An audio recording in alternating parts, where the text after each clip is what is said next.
Today I have architectural and portrait photographer Greg Phelps from Houston, Texas, to talk specifically about how photographers can become better at pricing their work and more confident at presenting those prices to potential clients. Greg has been in the photography business for 36 years, much of that time spent creating images for many of America's Fortune 500 companies. He's known for his creative solutions to some of the most challenging assignments in advertising, architectural, and portrait photography. Greg started out in 1975 and quickly became known as an innovator. His clients have included Kraft, Saks Fifth Avenue, Sears, General Motors, Chrysler, Exxon, Lockheed Martin, Dow Corning, and many, many others. His portrait commissions have included astronaut Deke Slayton, portrayed in the movies The Right Stuff and Apollo 13, Roger Smith, former CEO of General Motors, U.S. Congressman Solomon Ortiz, and numerous other dignitaries. Greg's focus is architectural photography, fine art photography for office and home decor, and legacy portraits for people who have worked hard and found success, self-made men and women who appreciate the finer things of life, including art, and who want to preserve the memory of their journey with a fine art portrait that marks their accomplishments, whether in business, sports, or entertainment. As well as numerous exhibitions and one-man shows, Greg has been featured in Rangefinder magazine, Studio Photography and Design, and Great Output, and is a popular speaker at the WPPI annual convention in Las Vegas. So welcome, Greg. I am so excited to have you here with us today. Well, thanks, Nigel. And gee, I sound so good. I think I'm going to hire myself. Yeah, you should. I didn't realize I'd done all that stuff. Time flies when you're having fun, doesn't it? Boy, it sure does. So today's topic is something that many photographers struggle with: how to price your photography to create a healthy and profitable photography business. And on the face of it, pricing doesn't sound as though it should be too hard to figure out, but it causes a lot of problems. Why do you think pricing their photography is such a difficult area for photographers to deal with? Going back to my own little beginnings, when I got started working out of my house in Alma, Michigan, I got involved because I loved photography.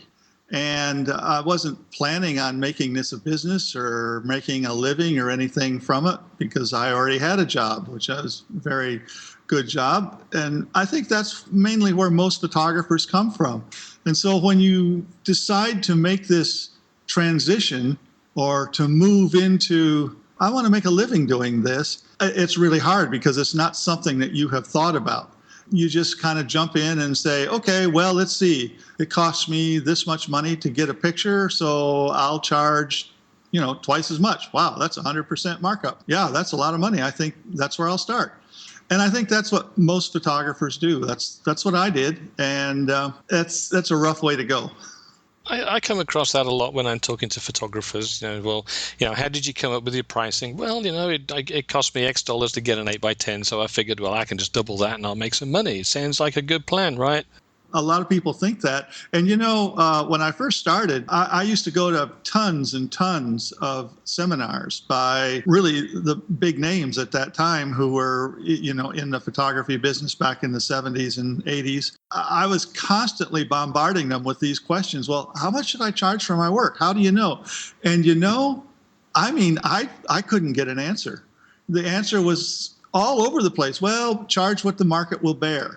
Well, I don't know what the market will bear. Heck, I just started doing this thing a couple days ago. I've got no idea what the market will bear. Well, triple or quadruple whatever your lab charges you. Well, okay, but to me, that sounded like an awful lot, but actually it's not. It would probably not nearly be enough. So it's just, if you don't put this thing in perspective and start with a proper foundation and really go back and get a little business talk under your belt, I don't think you'll ever really be able to come up with a good price list for what you have to offer.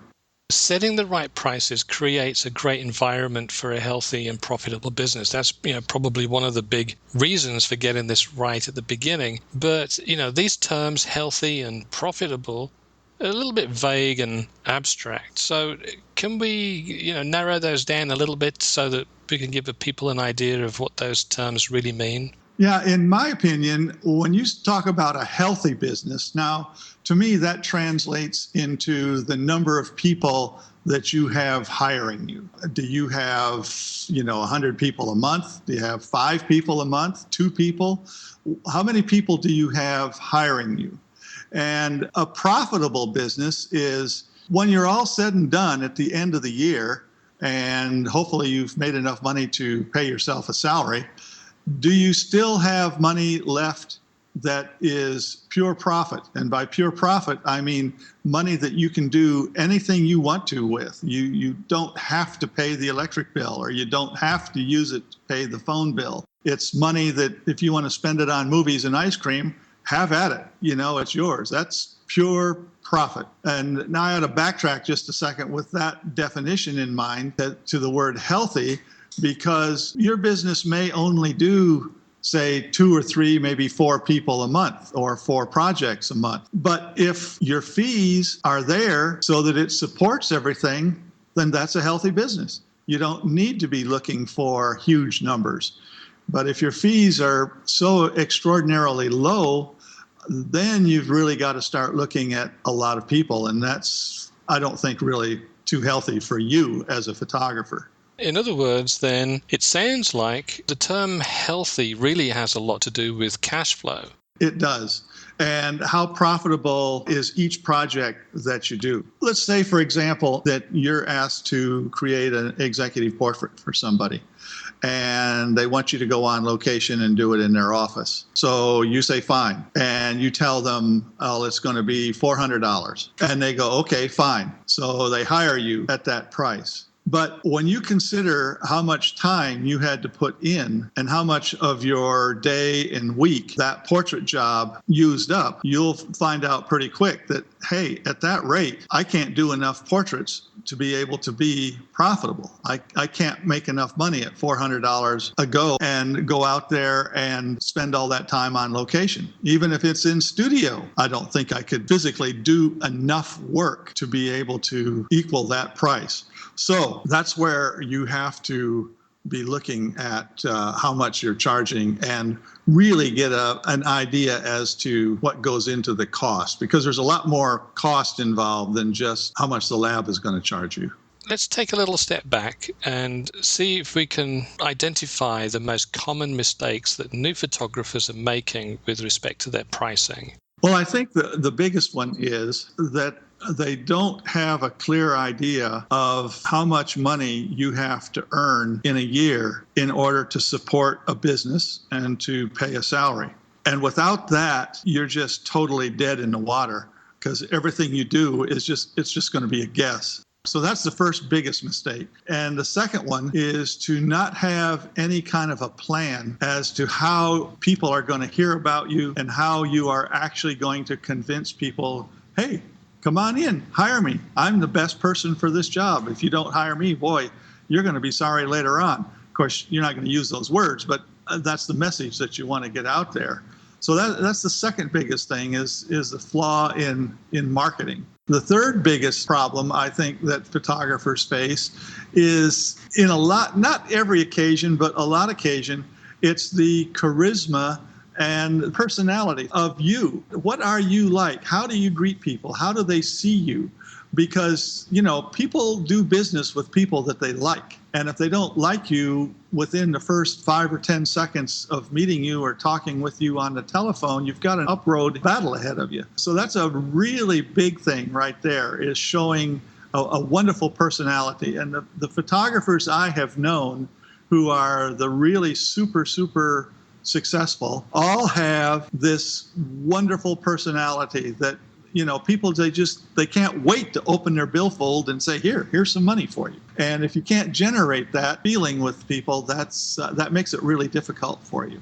Where do factors such as how long someone's been in the business, their experience, and their sort of the level of their technical skills figure into their pricing calculations? Because a lot of times when I talk to photographers during my strategy sessions and things like that, I'll ask them about their pricing. A lot of them take a sort of a deep breath and they go, I'm new, I haven't been in the business very long, and I don't feel like I'm experienced, and I don't feel like I can charge a lot for what I'm doing. What are your thoughts on that? This is where I want to try to temper my answer and make it somewhat mild, but this is where I feel you've got to call a spade, so to speak. And the thing about experience, and whether you're a brand new photographer or whether you're a photographer for 20 or 30 or 40 years, to me is irrelevant. The thing that counts is what is the end product. Now, I know some photographers today who have been in business for a couple, 3 years, and they're producing work that is mind-blowing. So for them to say, well, I'm a new photographer, therefore I don't feel like I can charge very much, that's almost a sin. By the same token, I know some photographers who've been in business for 20, 30 years, and their work is really mediocre at best. And yet they're producing and selling at a higher price simply based on the fact that they've got the experience. I'm starting in the middle here, and then I'm going to two ends. I'm starting with the experience thing, and then I want to go to technical skills, and also how creative are you, and how good is your work is really important. See, there are so many people out there who are either in the photography business already or who are trying to start a photography business. I mean, every year there's thousands of them that are trying to jump on the photography bandwagon. So if you don't have a way to separate your work from what those people are offering, it's really, really difficult, regardless of what your experience is, to be able to command a decent price for your work. Because you can say, well, I got 40 years experience. The client's going to go, yeah, but you don't look any better than this guy that's got 2 years experience. That's an incredible thing. We all have to be, I think, working on self-projects and working on upgrading our skills constantly. I am constantly buying video educational programs to learn something new about how to edit my work or how to compose my work or how to do this or that. I'm just reinventing myself constantly in order to try to stay ahead of the crowd. As far as time in business, that's kind of along the lines of experience. And some people just have a natural affinity for art and for creating beautiful things. Other people, it comes very difficult for. So we all, though, have to just work at what it is. So we got to know what our weaker points are, figure that out first, and then really spend some time working on those weak points.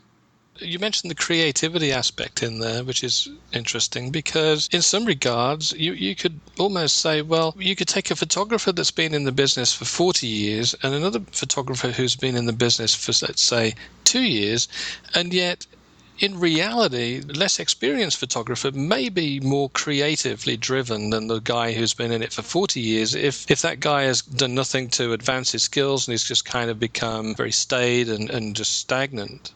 That is very true.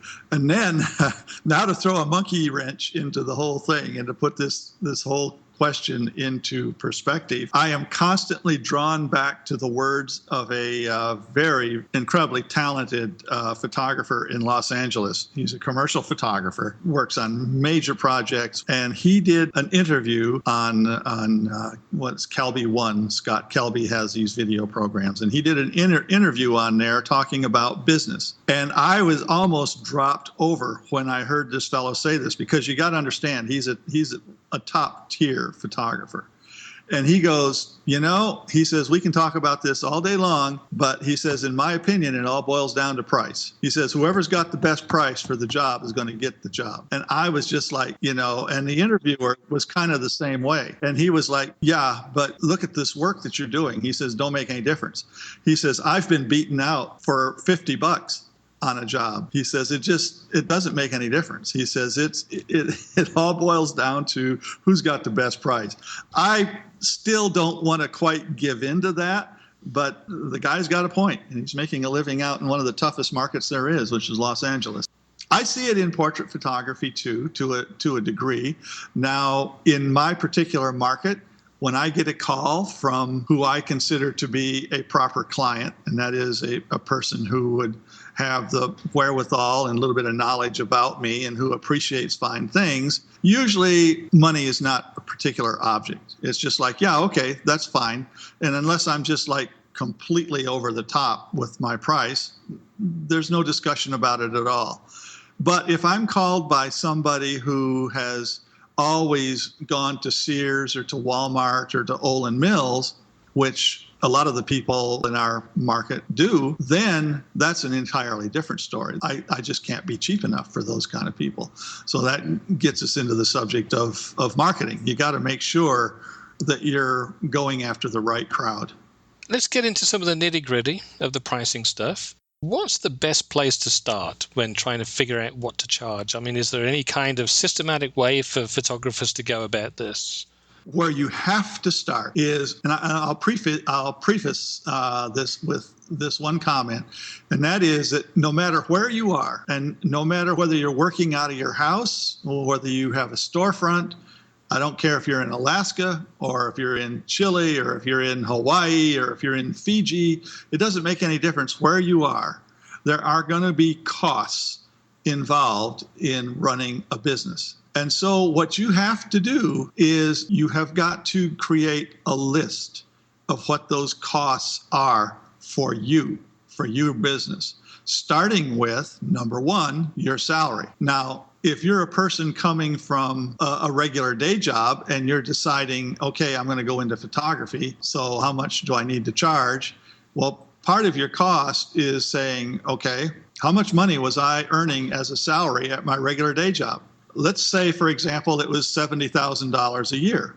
So my feeling is, well, if you're going to start a new business, do you want to earn less than $70,000 a year? Or do you at least want to earn the same amount or maybe more? So that's the big thing, is you have to start with an itemized list of what are your monthly expenses that you can multiply by 12 to come up with the yearly cost of how much it is going to cost you to run your photography business. And we call that your overhead. This is what you're going to have to spend every day, regardless of whether you take any pictures or not. Nobody hires you for the next 2 weeks. Just remember that for those 2 weeks, these expenses were still going on. You still had to get a salary. You still got to pay the rent on your facility or your house payment, your electric bill, your insurance, your car payment, all these things. So that's where most photographers make their big mistake, is that they never take the time to figure out how much it's going to cost. I know I consulted with a young lady in Austin, Texas, who was starting up a photography business, and she was at her wit's ends, and her boyfriend said, you got to get out of this. You got to go get a job because you're not contributing anything to the house. We're just spending money. We're just taking money out of our pocket. And she says, Greg, what do I want to do? We started out with how much are you charging right now? And then we made a list of what all of her expenses were. And she looked at the two and she said, no matter how much work I do at my prices, I can't do enough work to make that kind of money.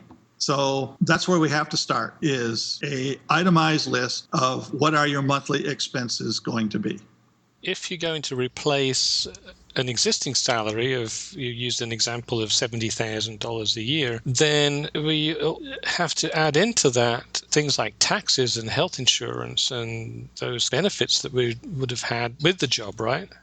At least health insurance, yes. That is something that you have to figure into your chart of accounts. How much is your health insurance going to cost you? That's why I don't really recommend anybody just going cold and starting a photography business, unless you got a huge backload of cash behind you that can support you for anywhere from 2 to maybe 5 years before you can reach that goal that you need to reach. It's much, much better to start off with your photography as a side business and build it up to where you're earning approximately what you need to earn before you make that switch. And one of the photographers I studied with years and years ago when I was first starting in business, his name is Don Feltner. And he was known at the time in the 70s as like the king of weddings and high school senior photography. That was his big thing. And he did a lot of seminars and he published a couple of books. And that was one of the things that he published in his book, is do not go out, start a photography business cold. It says, keep your day job until you've built your photography business up to the salary that you need. And that's just where So many photographers make their mistake, and that's why they struggle so horribly all their life. And, it's easy to become bitter and to drop out of photography or just have a sour mouth or whatever, because you just didn't start it right. And nowadays, with so many people getting into the field, I think it's even more critical that if you're going to have a photography business, you start it up on the side. You use proper business strategies and proper planning. You don't look at it like, well, this is just a sideline, so I can charge, $6 for an 8x10 and I'll be fine. No, because then you're never going to get to the amount of money that you really need to charge for an 8x10 in order to be just fine, because that's the market you're going to cultivate, is that type of market. So you have to, unless you're going to have it just as a hobby, you have to do proper strategies, and you're going to have to charge a proper amount of money for your work. A little while back here, we talked about time and factoring that into all of this. So a couple of things related to that. I think one is that a lot of photographers tell me, oh, well, I don't bother charging for my time because I'm just so passionate about my business. I'm just getting it going. I just I just put the hours into it. It doesn't really matter to me. But surely, if you're spending time on a project that isn't paying what it should be, doesn't that mean that that time is then lost to you in the sense that you can't do anything else with it? Yeah, it is. And my thought on time and charging for time is, I think, probably going to be considered quite radical compared to what most people have been used to hearing, because I know that there are several very well-known photography instructors that talk about, you have to know how much dollars per hour you're making if you're going to do the retouching, or how much you're going to make if you're behind the camera, or how much you're making if you're doing the books, and all of this type of thing. I kind of feel like, to a large part, not 100%, but at least 98%, that's irrelevant, because we don't get paid on a dollar per hour basis. If you work at McDonald's or some other place like that, you get paid X amount of dollars per hour. We are the owners, the CEOs, the presidents of businesses. We get paid a yearly salary. So what is your yearly salary? How much money do you need to make in a year in order to run your family? And a good place to start on that is, how much money are you earning right now? And that becomes one of the chief driving factors in your chart of accounts or list of expenses.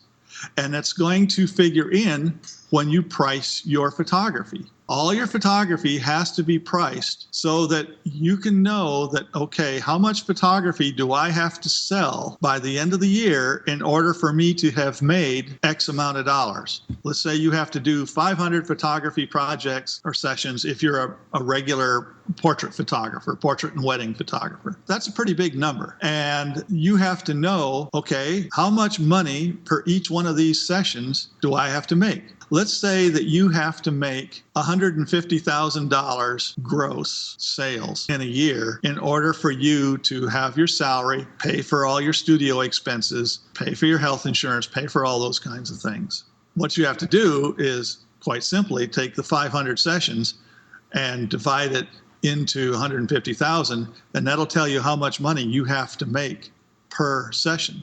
Now, if you make less than that per session, you're going in the hole. You're going the wrong way, and you're not going to make it. If you make more than that per session, that's, of course, fantastic. Now, I'm leaving out a couple of things, such as there's a little mathematical thing we have to do in order to figure profit into this, because I'm not figuring profit.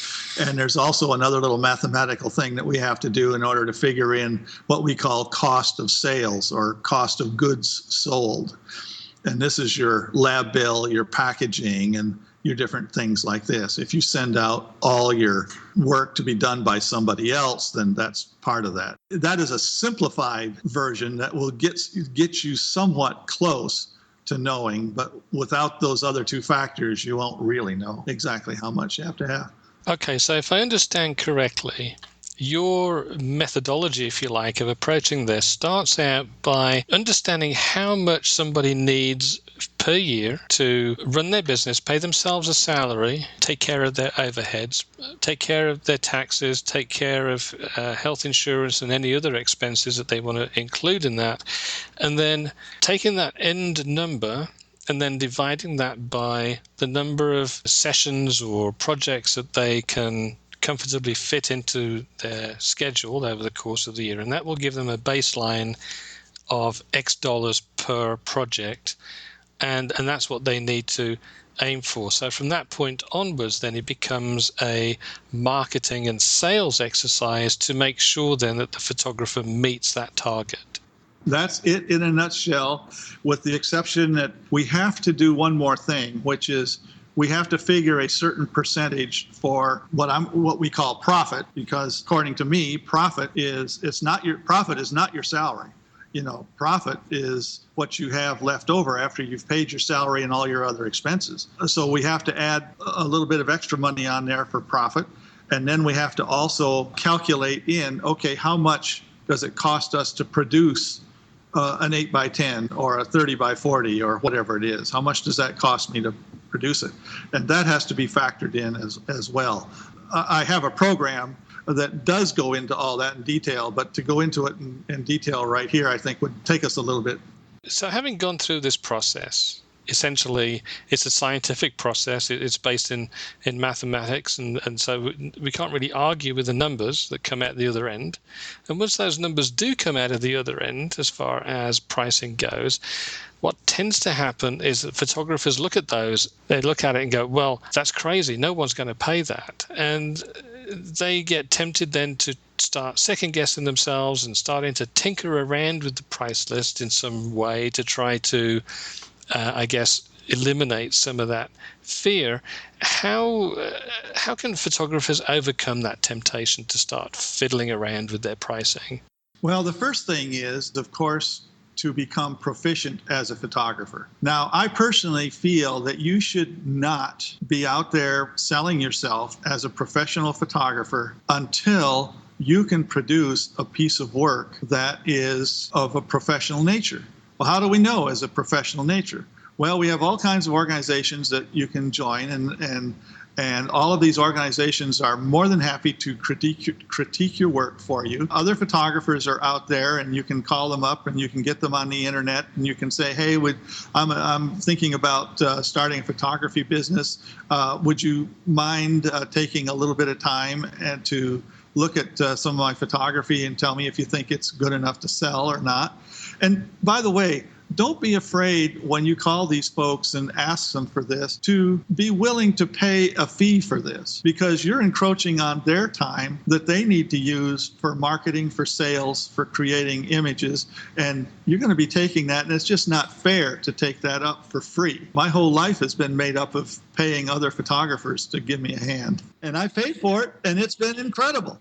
Once you get to that point where you're able to create a quality product consistently, then it becomes a sales issue. How good are you in the sales process? And that, of course, takes a lot of practice, and it takes something that it's a learned skill that we have to cultivate over time. That's a whole different topic. The sales we could dive in there and never come out. If we're careful. Marketing and sale, once you have the nitty-gritty of your pricing and all of that type of thing, and you have your policies and you have your foundation, once you've got that laid, then marketing and sales are the two biggest things in your business, next to making sure that you have work that people really want to buy.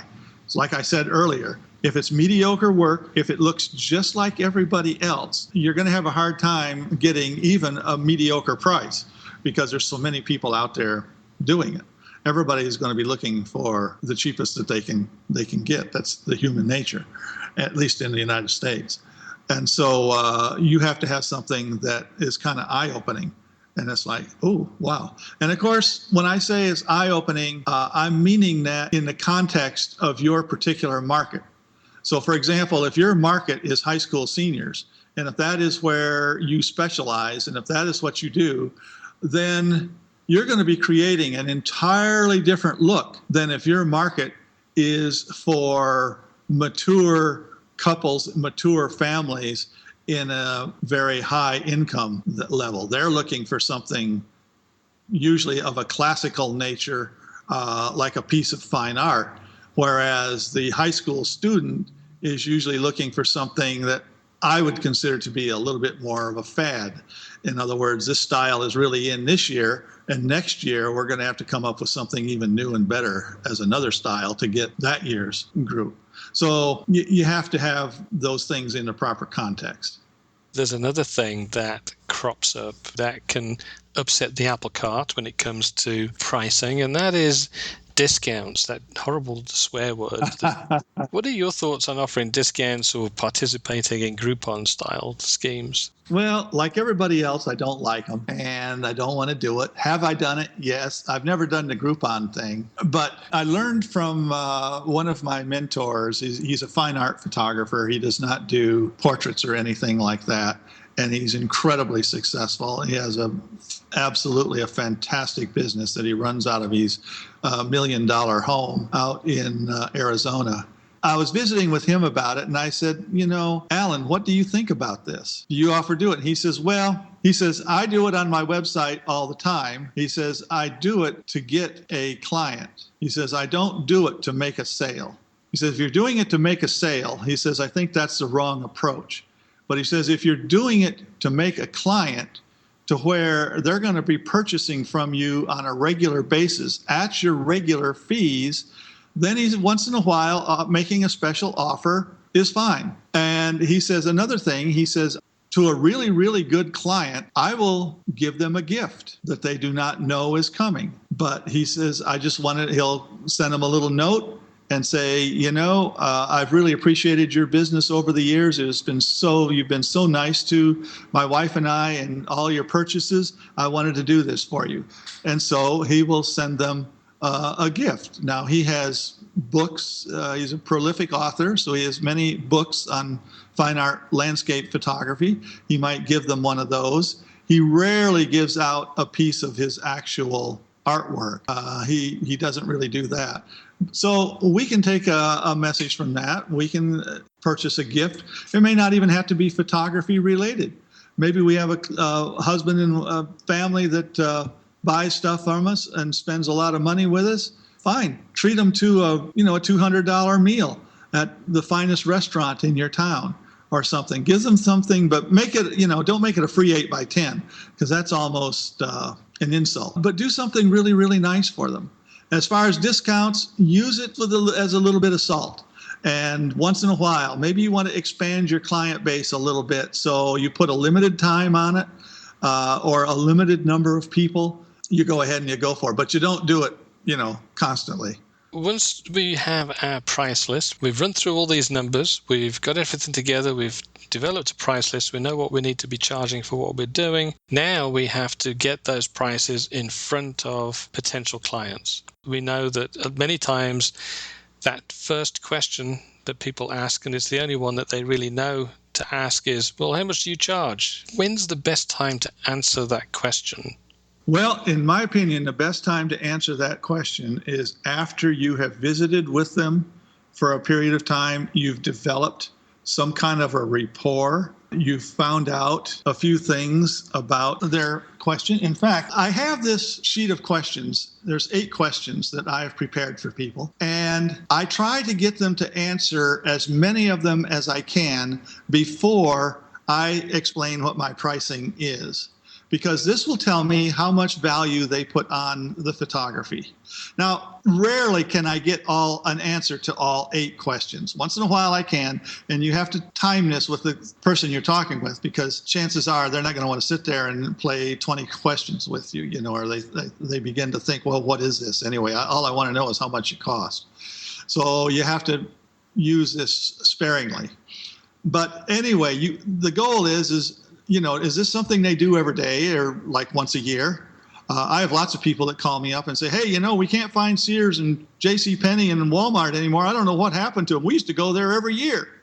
Well, you see, that tells me that if they're doing this every year, they're not looking for a piece of fine art. They're looking for something that's inexpensive, that's just a record of what they happen to look like at this moment in time, and you're going to move on.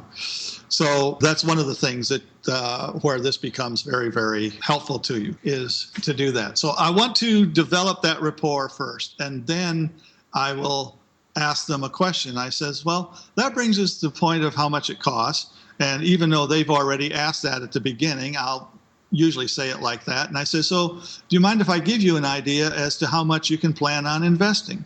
Well, no, that's what I wanted to know in the first place. It's about time. That's what they're thinking anyway. And so what I do is I give them, I don't try to spell out everything I charge and everything that I have to sell and everything like that. I give them a ballpark figure. And my ballpark figure includes the fee for the session, and it includes the price for 1 8x10 and a couple of 5x7s.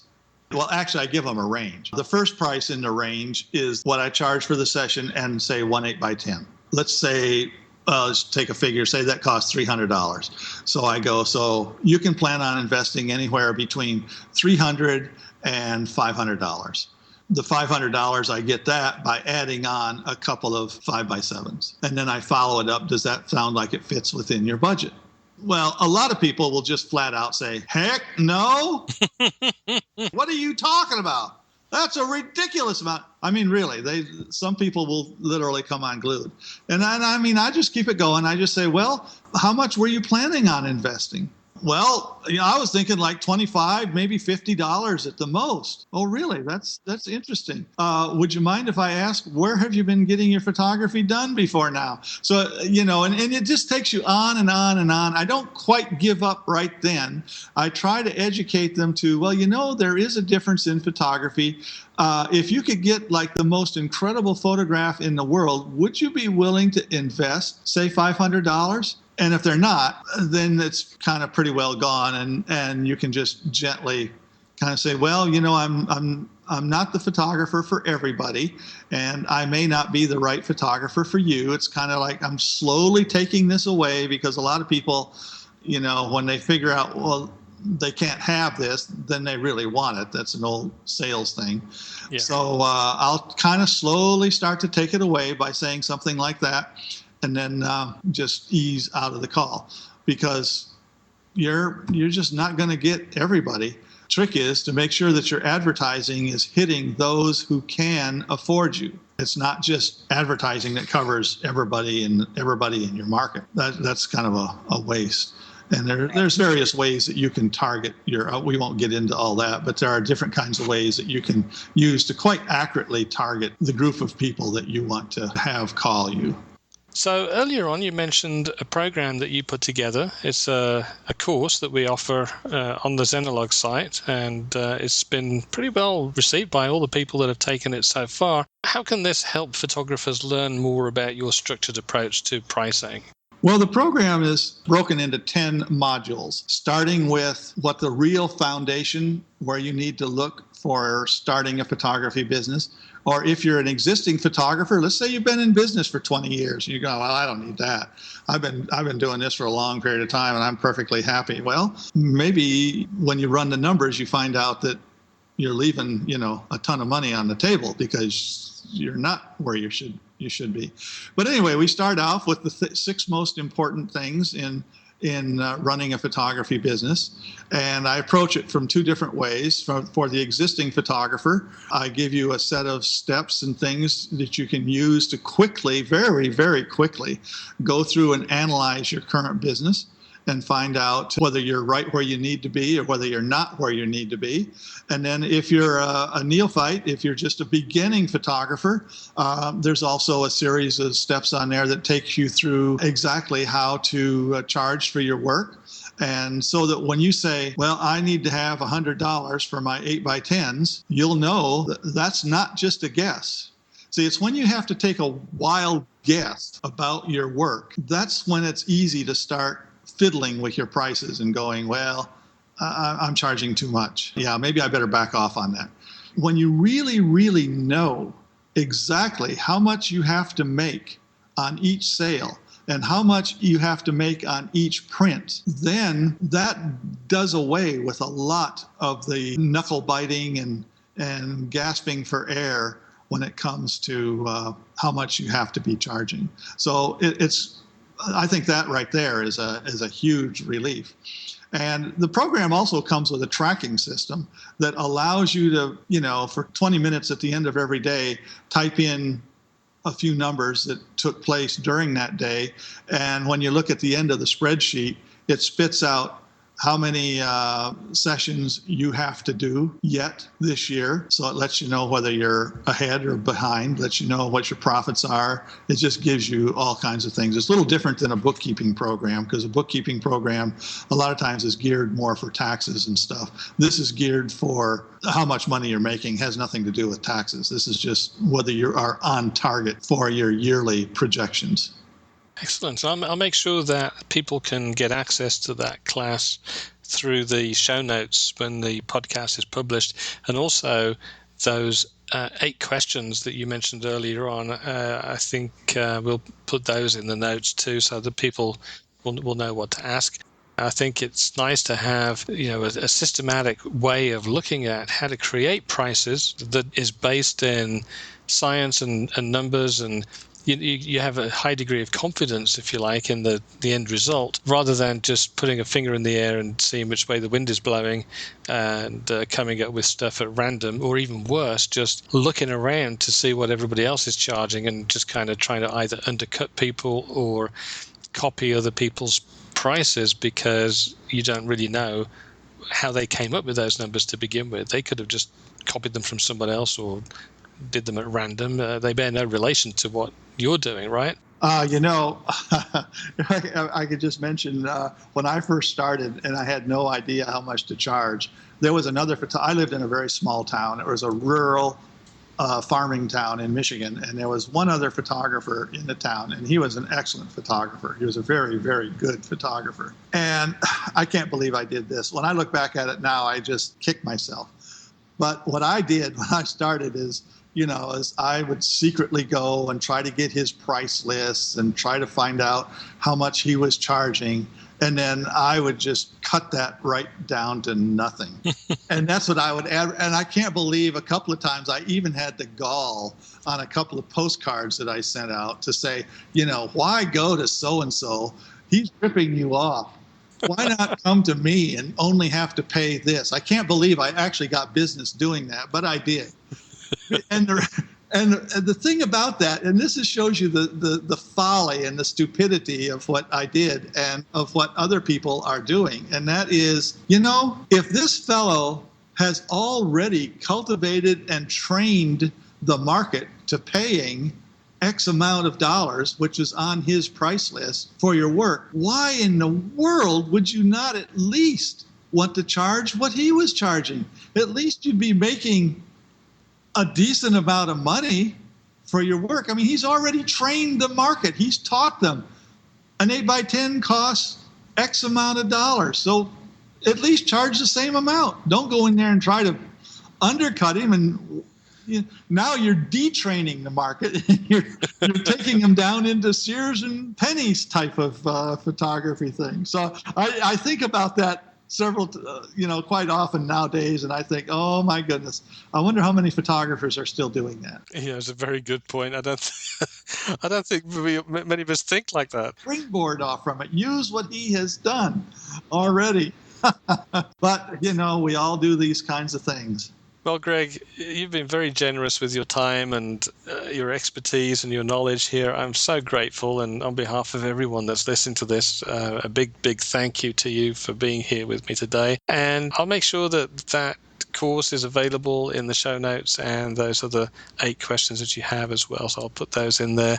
And maybe we'll get you back on sometime because I know that you do a lot in the fine art business these days too, and I think that might be something that will be of interest to a lot of people as well. Yep, I got tired of having to work so hard chasing assignments, so I thought, well, I'll move over into fine art. That ought to be a lot easier. And of course, I immediately found out, oh, gee, that's actually a lot harder. Well, there's something for us all to look forward to. Keeps your brain alive and it keeps you ticking. Well, Greg, thank you so much. Looking forward to having you back on again sometime. I'll look forward to it. Bye-bye.